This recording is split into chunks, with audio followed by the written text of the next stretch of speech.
Hi everyone, welcome to my channel Real Time Economics.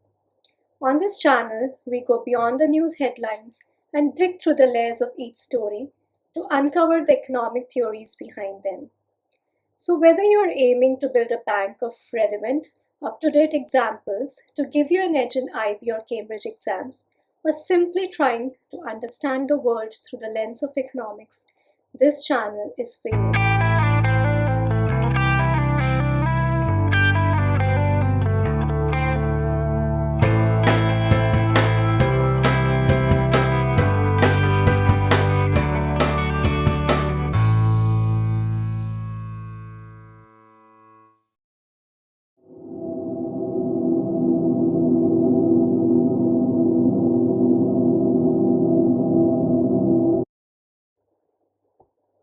Today we are going to analyze the newspaper article, Cobalt Plants Sickened Congo Town. But before we begin, let me give you a quick primer on rare earth and critical minerals. Rare earths include the 17 elements in the periodic table, notably neodymium, dysprosium, gadolinium, and terbium. Whereas the critical minerals include rare earths as well as minerals like nickel, cobalt, and lithium.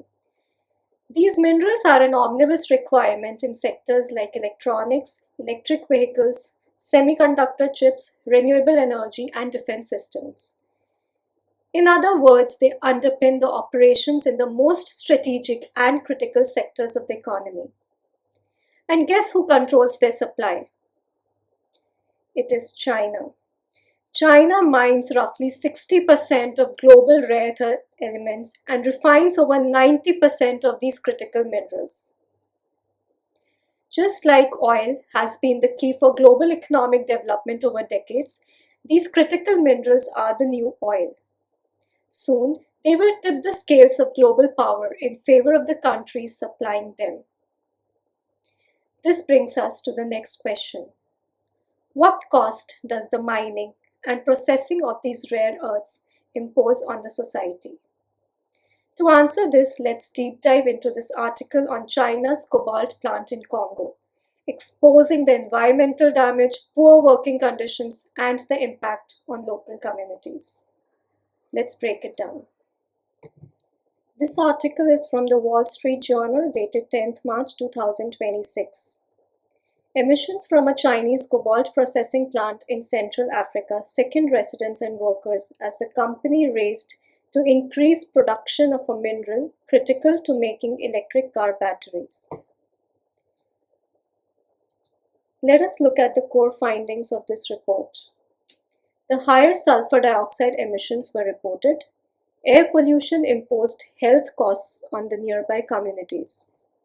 A 66% rise in respiratory illness in 2023. Symptoms included coughing up blood, chest pain, and recurring nosebleeds. CMOC produces about 41% of the world cobalt supply in 2024. Cobalt is exported into the EV battery supply chain to major global automakers, the likes of Volkswagen, BMW, and Mercedes.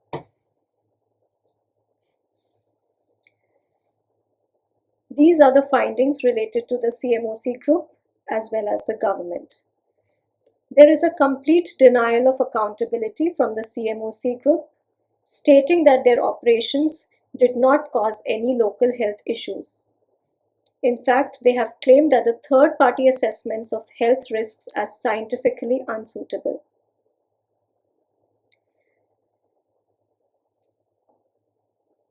Lack of governance. Even the government authorities did not respond to requests for comment, highlighting a potential gap in local regulatory oversight of international mining operations. Let us do an analysis of the economic cause and effect chain. The high global EV demand is leading to health costs for the local people.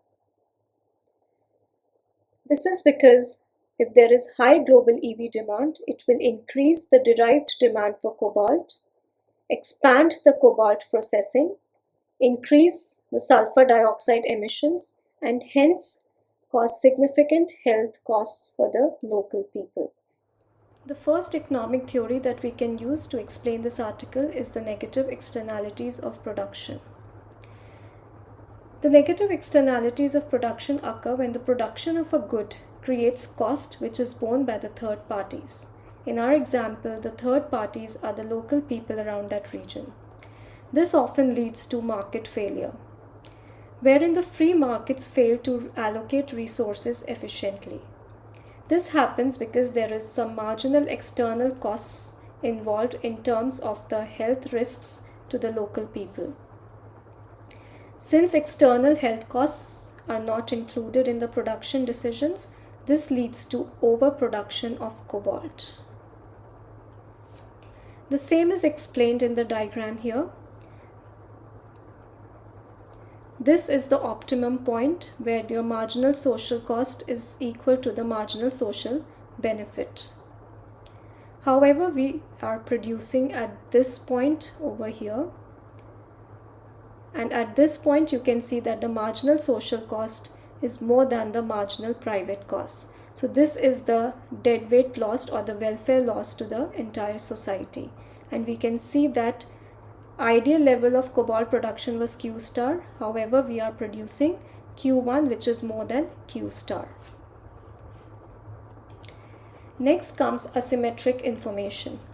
The local residents and the global consumers lack full information about the health risks. This prevents them from making informed economic or locational decisions. We can also talk about the concept of derived demand. The demand for cobalt exists because of demand for electric vehicles and battery technology. Sustainability and green transition paradox. Why do we call it a green transition paradox? This is because the electric vehicles are supposedly meant to reduce pollution levels. However, the critical minerals which are essential to their making are extracted through process which is causing environmental damage, and hence there is a green transition paradox.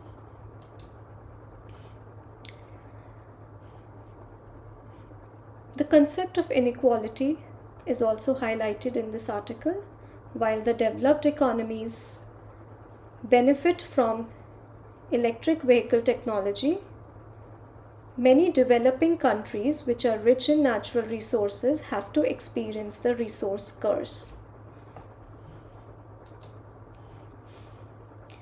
So definitely this calls for government intervention. Governments can intervene to correct the negative externalities. How does the government do that? It can impose pollution taxes. These taxes will deter the firms and reduce emissions. But the problem is the government needs to determine the right amount of tax which will deter the companies from overproducing. To internalize an externality, the government must first put a monetary value on the damage. But the problem is, how do you assign a value to a 66% increase in respiratory illness or the damage to a child's lungs? Without accurate data, the government runs a risk of setting the tax either too low, turning out to be ineffective, or too high, causing the firm to shut down. This leaves us with the second option, which is environmental regulations. The government can also set a legal limit on emissions. If violated, it can impose heavy fines or even revoke the mining licenses. The third option is tradable pollution permits. The government can set a cap on the total emissions for the region and then issue permits. If CMOC group wants to pollute more, they must buy permits from other cleaner firms. This kind of creates a market for pollution, encouraging the most efficient firms to lead the way in green technology. On the graph, the tax imposition can be shown by an upward shift of MNC, because this is going to increase the costs to the producers.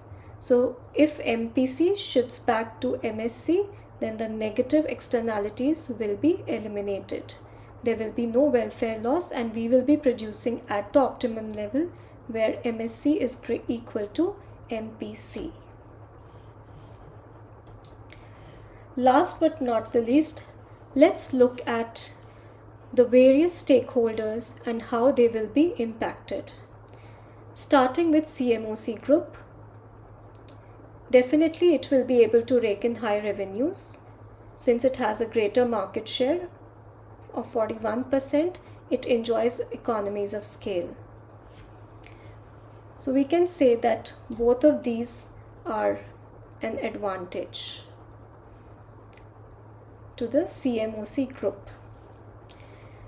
Looking from the perspective of the consumers, which are auto companies, they will be able to get cheaper raw material inputs. Again, an advantage. The workers and families, the workers will be able to find some employment and get regular employment income, which we can say is an advantage to them. However, there will be certain health hazards for mining workforce and their families, and leading to lower economic well-being. Definitely a disadvantage for the workers.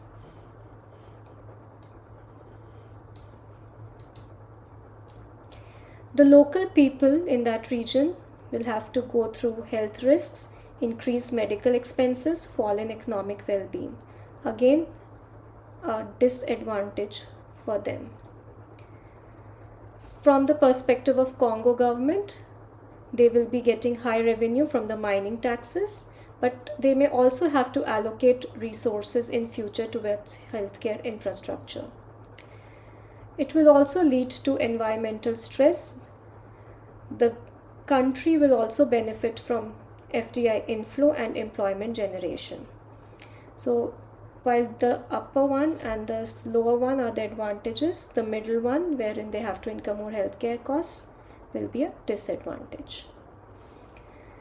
Then let's look at the consumers in US and Europe. They will definitely enjoy low cost clean technology benefits because the pollution emissions will be less.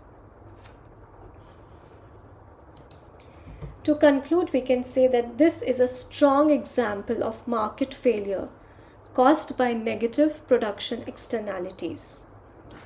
Cobalt mining and processing support the global green transition, but without regulation, the local social costs can be severe. Government intervention is needed to internalize these external costs, protect public well-being, and reduce Congo's risk of falling deeper into the resource curse.